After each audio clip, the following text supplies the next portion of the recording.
अस्सलामु अलैकुम आज बनावो अस मजेदार चोकोबार आइसक्रीम घरी गर्मी मन आइसक्रीम गसान खुश खेन तो वमे चीज तुह यह अज चोकोबार आइसक्रीम पसंद तो पक्यू करो जल्दी जल्दी शुरू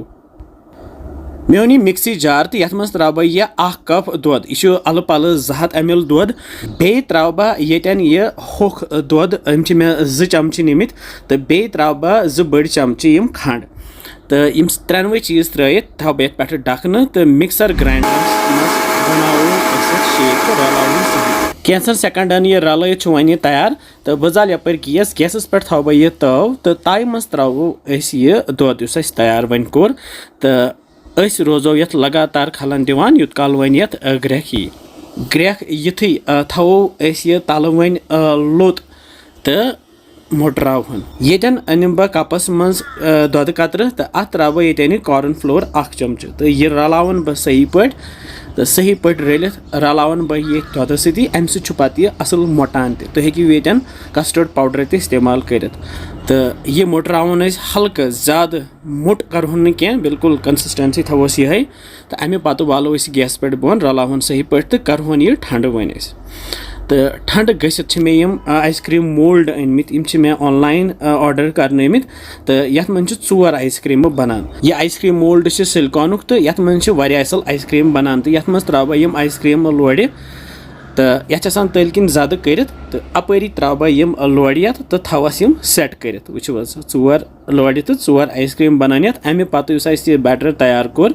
यह त्रो यमन 14 आइसक्रीम मोल्डन मज आराम सान तो अके बरहोक तो 14 तैयार वन तल मे यह डख मूजूब थोमुत ये चॉपिंग बोर्ड तो यह हेत बरो ये फ्रीजरस मज तो यह थवन फ्रीजरस मज तो थवन 7 to 8 घंटे ये फ्रीजरस मज युत काल यह पूरा सेट गि यपर ओन मे यह अमूलुक मिल्क चॉकलेट यह कंपाउंड चॉकलेट आसान तो ये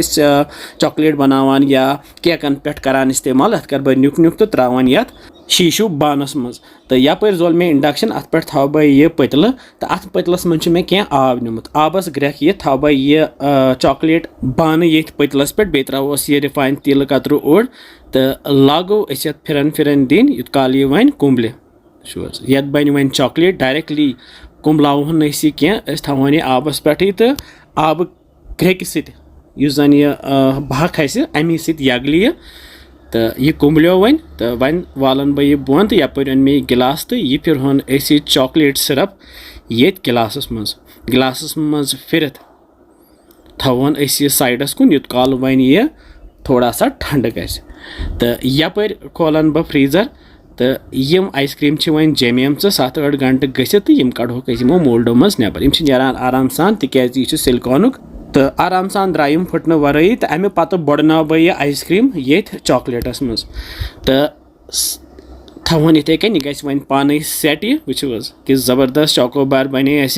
तो बाकी चोकोबार तो बनाहोक इथे कन बड़नाहोक चॉकलेटस मज तो खेमो पानस तो खेवनाहोक बाकी बस तो वमे तुम यम चोकोबार आइसक्रीम पसंद आम तुम बनजो तुम कर ट्राई तो इंशाल्लाह समखो बे कैसन मज़ेदार रेसिपियन तुम थो पन ख्याल बिहु रबस हवाल अस्सलामु अलैकुम।